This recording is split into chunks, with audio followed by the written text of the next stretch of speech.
It's amazing to hear you talk about the mentality and the psychology of the goalkeeping world, because it's still so relatable now as the game has evolved. And But like you it said, hasn't.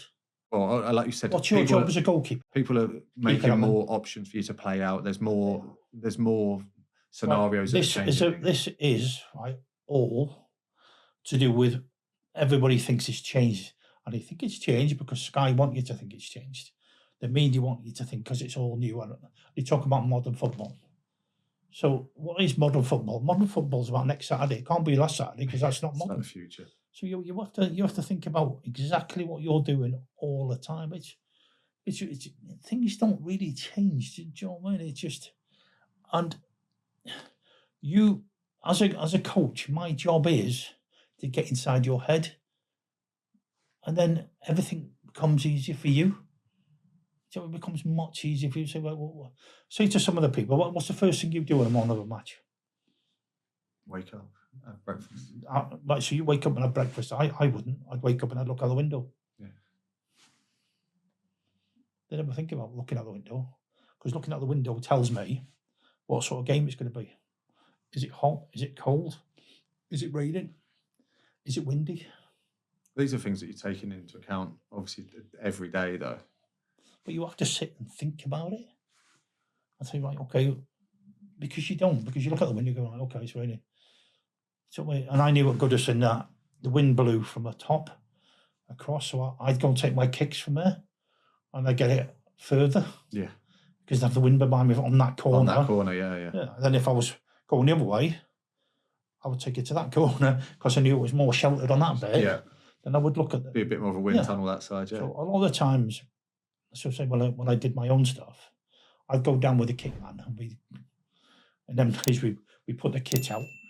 So we might go to Sainsbury's and buy all the beer for the boss and the wine for the manager and all that. Then I'd stay down there. And at 12 o'clock, I'd go out, I'd do a warm-up with him, and I would throw and kick the ball to see how far I could get it. Yeah. Because it's really hard to do that during a pre-match. It is, yeah. So I'd look and I go, right, if I get the ball now and I wanted to do a quick throw, how far can I do it? So I'd already known before we did the warm-up. Yeah. So I gathered all my information before they even do that. Yeah, it's amazing to hear, yeah. Yeah, but everything's... I looked at every sport, like goalkeeping and golf. I thought, everybody says you've got to concentrate for 90 minutes. It's complete rubbish. You can't concentrate at that level for 90 minutes, right? So I looked at the golfers. I'll go for one shot, 100 yards, roughly. Okay, so how long does that take him to walk?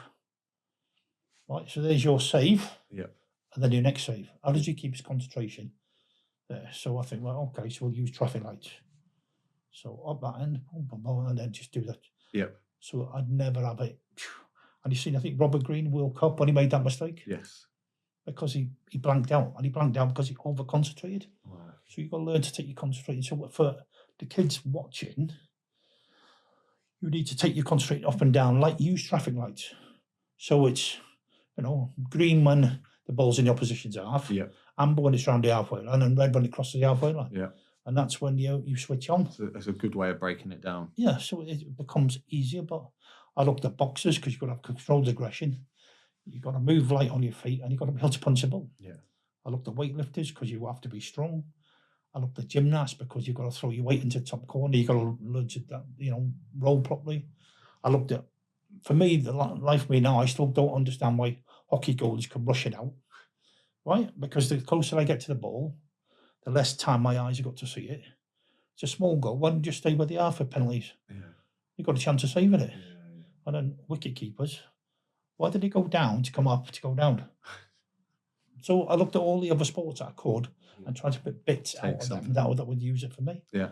And then I looked at all the top sportsmen to see if I could find out anything about what they did mentally.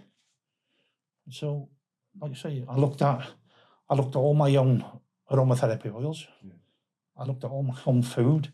I looked at all colours, because see what colours make a difference to you. Yeah. I chose my own music for home games, which only lasted a 6-week block because I got bored of it after 6 weeks. So I changed it after 6 weeks. Yeah. And I would self-talk myself all the way to the games. So I get up in the morning, right, whatever happens today, nothing is going to stop me playing well. And I keep saying that to myself. I don't care whether I get stuck in traffic, I get whatever. I see one magpie or whatever. Joy, nothing will stop me playing well. Yeah. All the time. And then I get to the game like that, I go, like, okay, get there at 12 o'clock, have a bath, boom, get changed, and then see how I feel. Yeah. So everything was about mentally. Preparing, yeah. It didn't matter. Yeah. The other stuff don't matter because everybody's reasonably fit. Yeah. So I mean, everybody's. My warm up changed with how I felt. Yeah. And I used to drag the apprentices on the pitch as well. So I always try to get the apprentices out. 2 reasons. One, it's an extra body for a bit of a laugh. But 2, it also, I looked at them to see if they could cope with the crowd. Yeah, nice. But it was always giving them. So we was had a couple of apprentices if we could. So they get changed. They do the one with us. And the ones that didn't want to come out, I left where they were. Yeah. And then they would never make it because they couldn't handle that. They weren't ready. Yeah. And also, if I wanted to, sometimes I'd have shots at him. Did you? Yeah, nice. Do 1 or 2 touch. Yeah. Bit of throwing. Yeah. And I put him in goal, have a couple of shots and go in. Yeah.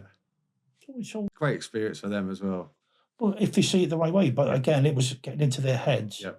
Some absolutely loved it. Couldn't wait to get on. Yeah. Others, no. And you go, got a chance? No chance.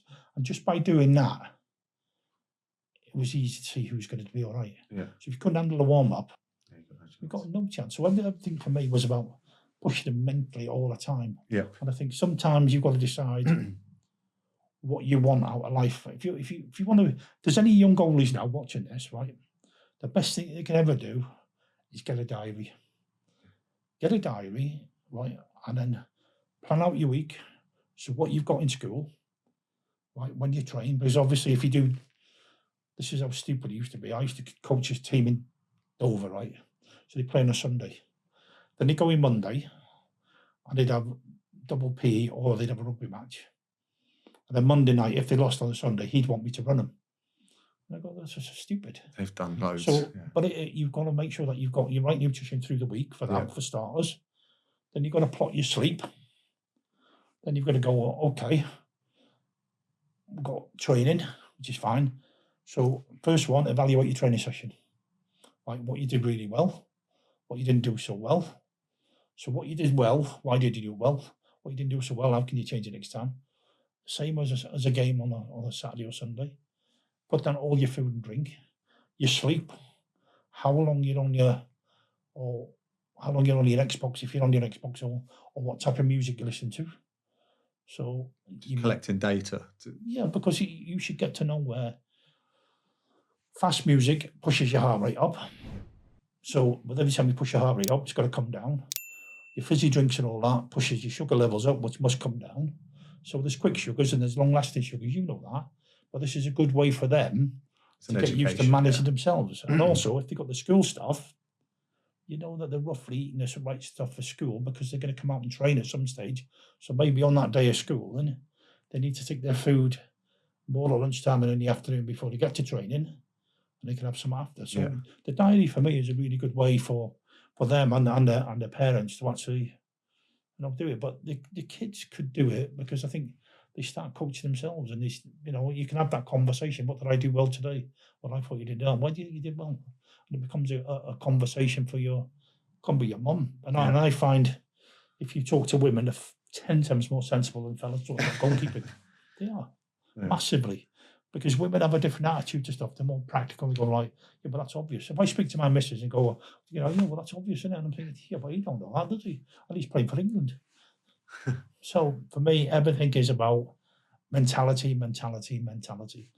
Why would you go back pre-season expecting to come anything less than number one? Why would you come in and think, I tell you what, I don't need to train this, because you're cheating yourselves. So if you're going to be playing in goal, you want to be the best you possibly can be, don't you? Always. Well, what's the point otherwise? But to some people, you go, no. So you just have to push and push. And I used to go to training, don't feel like it today. Then I think, yeah, but him down the road, he's going to be doing it, and I don't want him being better than me.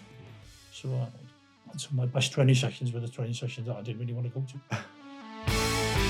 save from Mark Howard.